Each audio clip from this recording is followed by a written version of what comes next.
Hi, thanks for tuning in. Welcome to conversation series of Chicago Africa 2025. Myself, Libin Chacko Kurian. I'm a journalist with Start Media Group. Right now, I'm in Nairobi, and I'm sitting down for a video interview with Jessie Patel. She's the Chief Executive Officer of Fresh Flow Logistics. It's a comparatively new company specializing in perishable logistics, but she has an experience of 25 years and a family legacy of 50 years of building businesses here in Nairobi. Jessie, thank you so much for joining us today. Thank you, Libin. It's an honor. Thank you. Let's start by talking about the family legacy that you're proud about for the last 50 years. Tell us about how it all started. So the legacy stems from my father. My father has been in this business for over 56 years, just retired recently over the last couple of years. He was involved very heavily in developing the perishable business and the airline business in Kenya for the perishable. He was a pioneer in actually setting up the first charter aircraft that flew out of Kenya into Brussels with Saudi cargo. He was a pioneer in actually setting up the freighter business out of Kenya for the flower sector. He started a company called Airlink, which at the time was one of the largest in Africa, specializing in perishables. And then in 83, we decided to move to the UK as a family, and migrating, my father decided to sell on the business. And Kuehne+Nagel acquired the business, and it was actually their first perishable footprint from acquiring our business. And they then took it over, and as you know now, they're one of the largest in the markets and in the globe with regards to perishables. So when my father came back after a couple of years, he then started another company called Air Connection. And he continued this business. He had a long-standing relationship with certain customers who have been loyal with us for over generations now, close to 44 years. This market is very much a relationship-based market. It's very much about who you know and for how long you know them, and the trust and the reliability that comes along with that. So he had a very good base of customers who joined him in Air Connection. I joined the business in 2000, and at the time when I joined, we were just doing vegetables. I then started off to do on the parrot flower side of the business, which my father had not ventured into due to his agreement on the prior sale of his company. And I started off on the perishables with the flowers, specializing on that sector with his expertise. I've met so many people, at Air Cargo Africa who've actually asked me and said, your father's an icon. Why isn't he here? And unfortunately, he's not. But that's the person that he's referenced to in this industry as an icon, because that's very much what he was. And so when I joined the business, I obviously had the expert guidance and the wisdom from a master of the trade, actually, in the logistics. And I stayed with him and ran the business with him for a good 20-odd years. And we then decided to sell the business to another multinational, being Panalpina at the time, who actually approached us and asked us to acquire the business. I believe the reason for the acquisition was that we controlled a very specific market for the business, which was the direct market, the line flights. Not so much the charter capacity, but more the direct flights. These are your belly capacities coming in and over the market. And we specialized in that sector. And the reason we specialized in that sector is because when I joined the business, trying to get into the freighter side of the business was very difficult, because some of the larger players controlled the capacity and continued to control it. So there was actually no room to come in and start that side of the business because there was no capacity. So I decided to do what everybody else did not want to do. And I said, all right, we will specialize in the line flights. Now, the line flights is more the direct market capacity, the flowers that are flying into certain markets in Europe, away from the auction. A lot of the growers in Kenya had been used to only growing for the auction and sending all their product into the auction in Amsterdam. So now when we offered these services, they were starting to pull away and saying, well, they could actually supply markets directly And I think financially it was far more viable for them to do that, and it was more profitable for them to do that as opposed to sending their products into the auction. So we systematically grew this business and worked with a lot of the growers and handled the direct market side of the business for them. It came to a point where they then said, look, you handle all the direct markets. We need you to do the auction traffic for us as well. Come up with a plan. So obviously this is where I lent to my father for his expertise. And, we managed to secure a substantial amount of capacity with very, very good airlines such as Martin Air. And we started our business, and we started with very little. We started with 2.5 tons, 3 tons each flight. And eventually we were moving about 70 to 80 tons a day. So it was a slow process, a difficult one, because, being a local hero, we've always been a Kenyan-rooted company. We're all Kenyans. I'm a 3rd generation Kenyan. My kids are 4th generation Kenyan. So, for a local hero, it's difficult because you don't have global power to leverage. You only have yourself and you have your relationship. But obviously coming from the background that my father came from and the relationships that he had already built in the industry, it was almost seamless for us to acquire what we did at that time.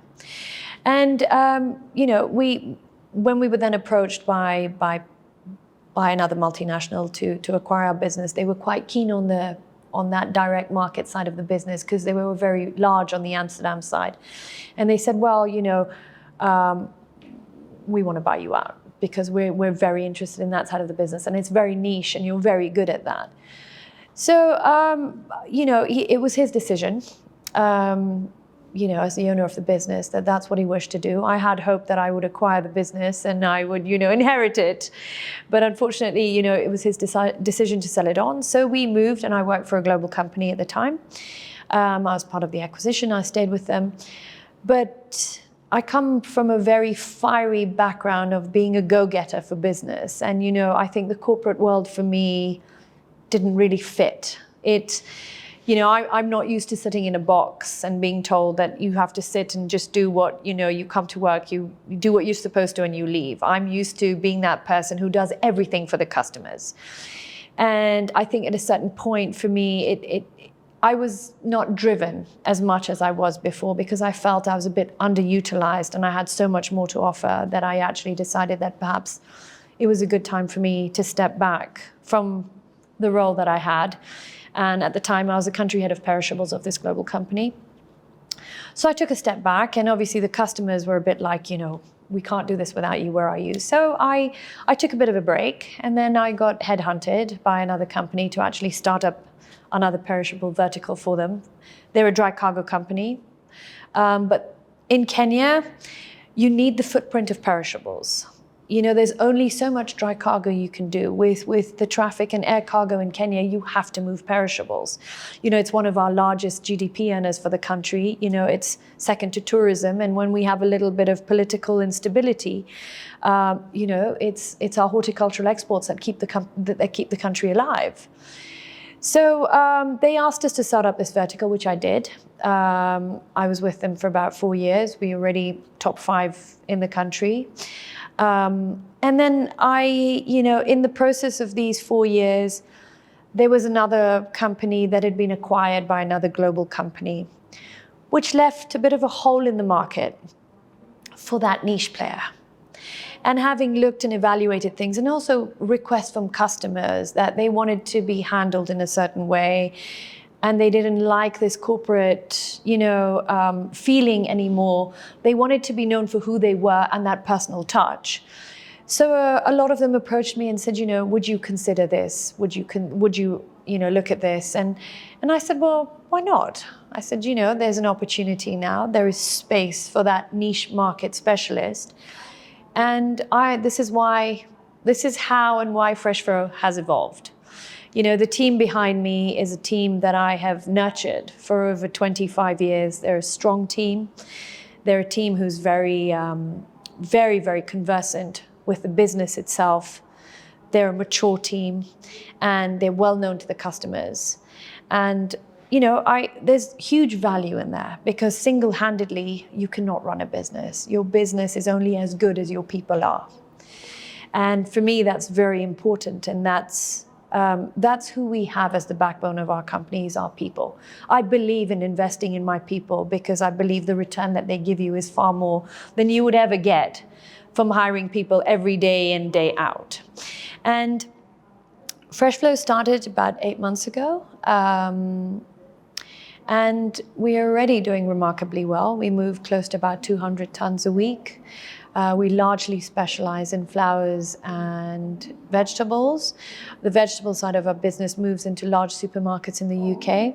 Our customer who moves this has also been a customer of ours for 44 years. You know, he's also a shareholder in our business, and you know, he's very keen on this side. And obviously, you know, we work as a kind of an in-house agent for him, for his products. With regards to the rest of the flowers, you know, we have a customer base who ships into the auctions. We have a customer base that does direct markets. We have niche customers who we ship for into Australia. Australia is quite a difficult market, as you know, due to the regulations. But we are specialists in these areas. And I think that's what gives us the cutting edge, you know. Yes, I'm the CEO of the company, but it's, for me, that's just a title. I'm that person the customer can pick up and speak to every day. I know everything about their business. I know exactly what's moving where. And I think, you know, that's what makes us different. And that's what the kind of clientele that we handle look for. Okay. Thank you so much for taking us through the entire journey. You have always done your business here in Nairobi. And you have 25 years of experience. Tell us what you have seen in the last 25 years, how things has been in the past and how it has changed, in terms of moving perishables in Nairobi. So Kenya has evolved quite a lot over the last 25 years. I mean, when I initially started with the business, for example, you know, everybody had to deliver their cargo to the GHAs, to the ground handlers. You had to screen, you had to build cargo at the ground handlers. You were not allowed to build in your own facility, which is what happens now. So investments in terms of the agent facilities wasn't that much, and it didn't have to be that much because you had to use the ground handlers to, you know, screen and deliver all your cargo. So one thing that has drastically changed since that time is that majority of the niche or the top end freight forwarders in Kenya now all are RA3 certified by the carriers. So they all build ready for carriage from their own facilities. So that means that a lot of infrastructure and a lot of investment has been put into place in these facilities, cold storage, vacuum coolers. You know, these investments are large amounts of money, which individual agents have invested in for their businesses. And, you know, so now what happens is there's ready to carriage from their facilities, which then they deliver directly to the ground handlers. So I think that the infrastructure and the investment around the airport has increased drastically around that. Secondly, we have quite a few hotels coming up in the industry now, which, you know, within the specialized cargo freight area, which shows that the tourism, you know, as far as everything on the infrastructure at the airport is increasing. We've seen a lot of carrier capacity in terms of the line flights, the passenger flights come into the market. You know, for example, where you had a carrier operating once or twice a week, you know, they're now operating 2 flights a week, some operating 3 flights a week. You know, we have a very, very strong hold in terms of the operations from European airlines such as Lufthansa, British Airways, SN Brussels, you know, Emirates, the Middle Eastern carriers, Qatar, Etihad. And more, you know, these airlines are coming in and flying into Africa, which means that it's giving us the opportunity in the network to move our product out a lot more and to a lot more destinations than we were originally able to, just being to Holland or into Europe.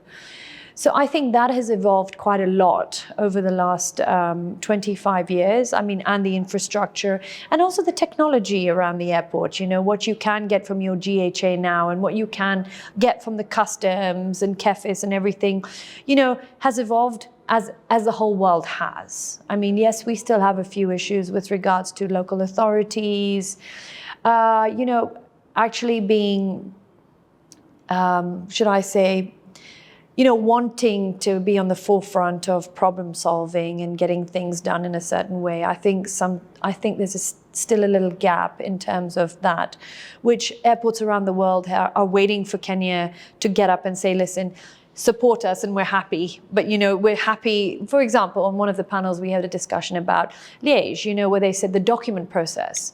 We're all set, but sometimes the delays come from the Kenyan side. And, if there was collaboration and there was the will and the want to do it, this would be quite a seamless process.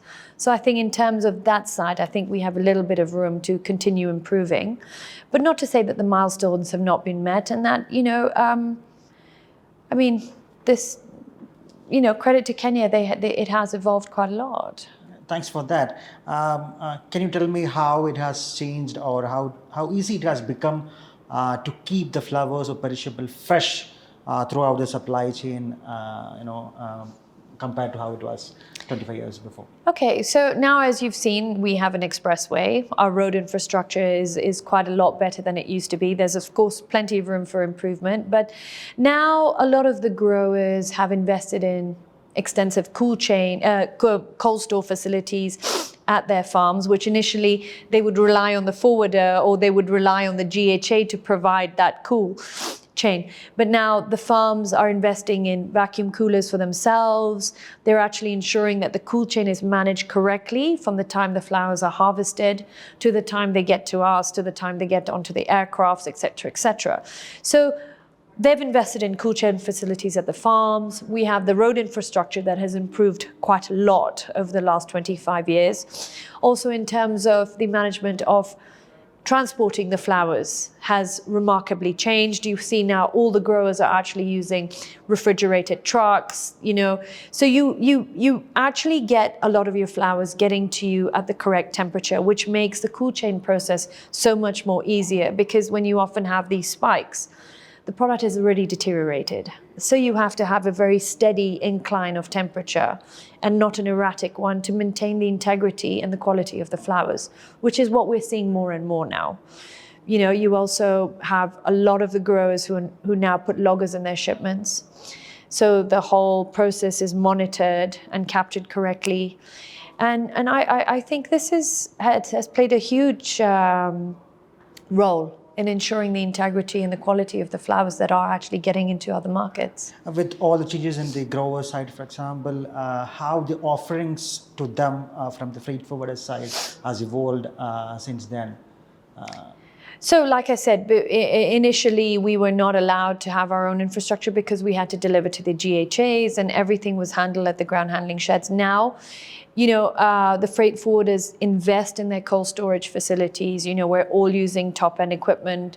We're all building these large, which are now also solar panel. We use all the solar energy to run this infrastructure. Majority of the top agents, freight forwarders in Kenya, all have vacuum coolers that they're running. So all the product is vacuum cooled. In 20 minutes, you can get a product down from 17, 18 degrees to 2 degrees, And then it's, so I think a lot of the freight forwarders have invested quite heavily into the cold storage in the facilities to ensure that even when there is disruptions in freight capacity, for whatever reason, political unrest or, capacity not being available, technical issues with aircrafts, we do have sufficient storage to actually manage those pallets that we have built up within the cold stores. And Okay. You spoke about how new airlines coming in to Nairobi, which gives an opportunity to move these perishables, flowers, to new markets as well. But what we spoke or what we are speaking here more about is the lack of capacity also on the other side. So give us an idea about, has it been always the same, the capacity issues? So yes, unfortunately, capacity issues and pricing has always and will always be an issue. I don't think that's going to change, because as the demand grows, I don't think the capacity is growing equally as per the demand, okay? And we are often faced with the challenges of very volatile freight rates in this market because of e-commerce in Asia, which is heavily affecting everyone. I wouldn't just say it's Kenya, it's just that the product coming out of Kenya is highly perishable and time sensitive. So unfortunately, it's not dry goods. It's not something you can put and say, well, we'll wait for a couple of weeks. It doesn't work like that. You know, the growers have planned harvests, they've planned peaks. Majority of the growers for the flowers, for example, you know, make up 80% of their profits over the peak periods, you know, so it's very, very important for them. And you know, last year in Q4, we had, you know, over 1,000 tons of capacity pulled from the market quite instantaneously because of the demand of e-commerce. Literally all the carriers ran in that direction. It left a huge deficit for the Kenyan market. It was very difficult. It would have been nice if our government came in and helped with the local carrier, but unfortunately nobody did much. So we were left struggling for capacity, you know, and we had to make plans. You have the carriers, and this is where the belly capacity also is important, but it's not sufficient to manage the kind of tonnage that goes out of Kenya. You can't move that on a belly capacity. So you need the freighters, and they were carriers such as, you know, Emirates, who maintained their flights, you know, who ran their charters in. And I mean, it's getting, you know, we're back to normal now because of the rush has died down. But again, it's going to be it's going to happen again. And I think, you know, finding a solution through that is obviously always going to be a challenge for us. And we have to work with the carriers who, you know, don't only look at Kenya, they look at the globe, and they look at what's where. And also they have a problem with fleets. You know, they put in orders for aircrafts, but they're not coming out in time. So there is a backlog on that side. Historically, I don't think capacity was such an issue as it has been now, because also the demand was slightly less, investments into Kenya was slightly less. So it was good, it was managed. You know, you also have now where carriers have also amalgamated. You know, you have carriers that have bought other carriers that have now become one airline, whereas they were flying individually before. So the issue of capacity has always been there. Okay. And I don't think as much as on this rate side, on the pricing side, I think for numerous years, close to about, you know, 10 to 15 years, pricing was fairly stable. You kind of knew what you were doing from a low season to a peak season. It was pretty standard, you know, in terms of pricing. But then after COVID, obviously everything changed. And the volatility of the pricing is, you know, one day it's here, one day it's there. So it is what it is. Give us an idea about what is your vision for your company in the next 5 years. Also, what is your message to the community, the whole logistics ecosystem out there, in terms of how we should move forward? Also finding a stability both in capacity and freight rates. You know, there is also one reason that I heard is like how there is no inbound capacity, which I think you also mentioned, the lack of that inbound capacity. What is your vision for your company, Fresh Flow Logistics, as well as Nairobi and Kenya moving forward? Thanks. So my vision for Fresh Flow is to be that niche provider. I want to be that provider that people look at for the business that is specialized, that is niche, that is customer driven. We're a Kenyan rooted company. We support the economy. We're a Kenyan based company. Okay, we're not a global company, and we believe in what we offer, and I think that, you know, for Fresh Flow, I want to position myself as a niche market specialist. I never want to be the agent that only sees numbers. I want to know my customers, I want to know what they're about. I want to understand them. I want to know when their birthdays are. I want to know when they got married, how many kids they have, because that's a relationship I believe that you need to have with your customers to support you. And that's the relationship that we've always had with our customers. So in terms of where I want to be in 5 years, yeah, my competition is not the global players. My competition is actually myself. I want to be better than I was yesterday. And I want to achieve more than I did yesterday. And I want to do that with my customers that have stood by me and been loyal to me. And I want to help them grow their business. So ideally, the next 5 years for me is a slow, steady growth, a manageable growth, one that's built on trust, reliability, and and to deliver what we promise. That would be my goal for my company for the next 5 years. Jessie, thank you so much for joining us today. Thank you. Pleasure.